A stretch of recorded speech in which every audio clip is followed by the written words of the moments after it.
另外，这是国民党籍的屏东县议长周典伦，伊涉嫌用500万替进前参选总统的郭台铭买连署书，获检方起诉。屏东地方法院伫昨昏宣判，周典伦被判4年有期徒刑，罚500万，褫夺公权6年。不过周典伦讲，伊会阁上诉。顶个月12日，有证人作判，以150万交保离开看守所的屏东县议会议长周典伦，因为涉嫌伫总统大选期间，为鸿海集团创办人郭台铭是为参选连署书，去予检方以这违反总统副总统选举罢免法起诉。法院27日下晡宣判，周典伦被人判4年有期徒刑，并可罚金500万，褫夺公权6年。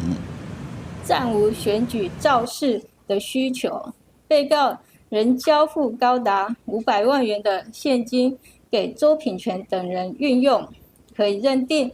并非单纯用于支付联署的人事还有行政费用，而是可用来交付选民以换取联署书的贿赂。法院安尼认定，原因就是去年9月，周典伦为着予郭台铭赖背下达到联署条件，拢总交付500万予潮州镇长周品全，只是伊用鸟车回方式诱人，每一份联署书大价500块。屏东地法院认为安尼做，等于是支持周品全不得手段用金钱来换联署书。对于这个判决结果，个人是觉得非常的不公平。爸爸是清白的，那我们一定会再上诉。周典伦的查某囝对于判决结果感觉遗憾。周典伦讲500万是工作费用，不是要买连署书，所以会阁上诉。周典伦虽然被人判褫夺公权6年，不过因为伊是涉犯总统副总统选罢法，不是公职人员选罢法。屏东县议会表示，周典伦会保有议员的资格，袂予人停权。记者综合报道。